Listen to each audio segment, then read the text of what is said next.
All right, tonight we're going to talk a little bit about this electrical panel that I built for my race car, the components that I used, and why I decided to use what I did.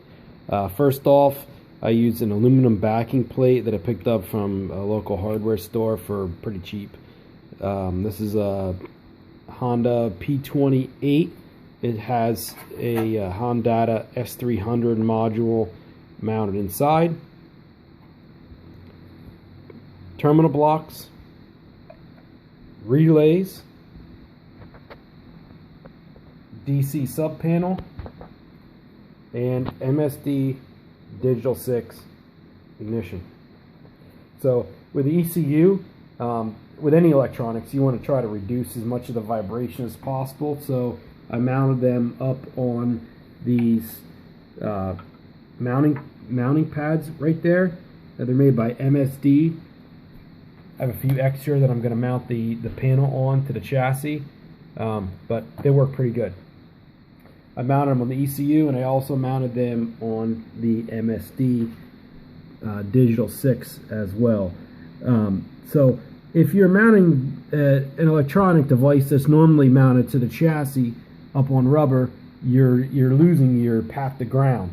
So I put a jumper in from the chassis of the MSD to the ground bus on our Blue Sea Systems DC sub panel, and also on the P28 I grounded as well.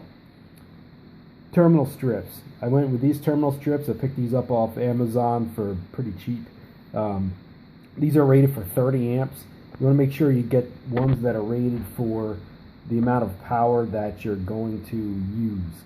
So if you're going to have 30 amp fused circuits, you need 30 amp rated terminal strips.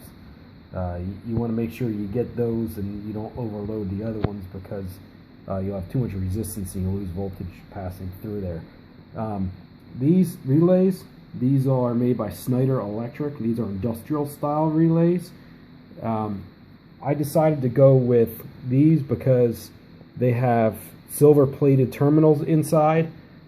Silver is one of the best conductors out there. These particular relays are rated for over 1 million cycles. So they're extremely reliable. That's the bottom line. What we want here is we want reliability. So I decided to go with them over the cheap auto ones. I just don't have faith in those.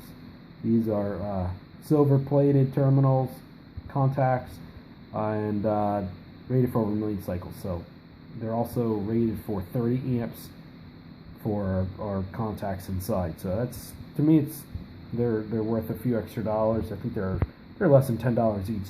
I bought them from Applied Industries.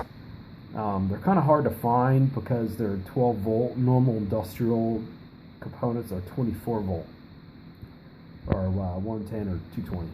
But anyway, we have our Blue Sea Systems DC sub panel. This is merely made for the marine industry, but it also does really well in the auto industry, just because it's made to handle the vibration and harsh environment of the marine environment.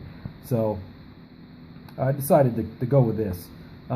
It's nice because you can run heavy gauge wires directly from the battery here. There's a bus inside that'll split out and give you 6 different circuits, and also the ground lug for our ground bus. So you can run 2 wires from the battery and split off all locally here on the panel. So let's talk a little bit about the wiring. Right now I have in here, you can see 2 30 amp fuses. These are for my fuel pumps. I'm running Bosch 044 fuel pumps, and you want to make sure that with whatever fuses you run, your wiring is rated for that. With 30 amp, you need 10 gauge wire. 20 amp, you need 12 gauge wire. 15 amp, you need 14 gauge wire. So I'm running 2 30 amp fuses and with 10 gauge wire to 2 separate relays, going out with 2 separate feeds to my fuel pumps. I kept everything separate for redundancy, in case one circuit would fail or one relay would fail, the other pump hopefully would carry some of the load and I wouldn't lean out and damage the motor. You can see on this particular one, since it's hooked up to the ECU, I have what we call a shunt. A shunt is basically, it absorbs the CEMF, or counter electromotive force, from when the circuit shuts off and the relay shuts off and the circuit opens. And the field collapses. It doesn't induce a negative voltage back into the circuit, because it can affect your ECU. So that's what that is for, if you see it there. With the Digital 6, I'm running here. You can see it tied right in. Down here we have our white wire, which goes to our igniter on our distributor, and our positive and negative coil wires for the primary side. I'm not really using any of their features of the Digital 6 Plus, because I have the Honda S300, so the software will control the two-step and ignition, retard, and all that stuff. Finally, I have one other circuit here. I have a fourth relay that I'm not really going to use right now, but I have it in here in case, so I have more capacity.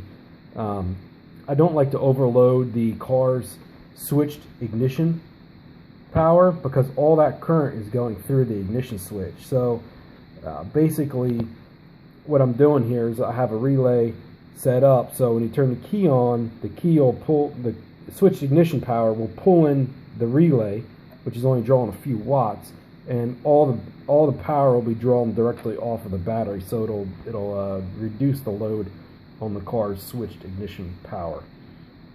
And I have that jumped out over here, a little jumper, so I can have more capacity in the extra terminal. Same deal here with the ground, so I can ground my gauges and hook up switched power, and I have direct battery power here to power from some accessories.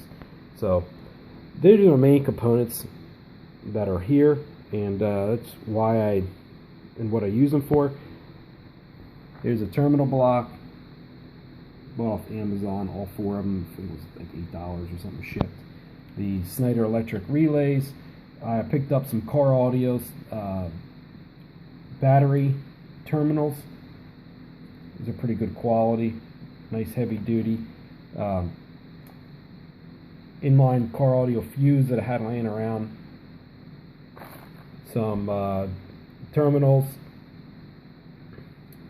ring connectors, and etc.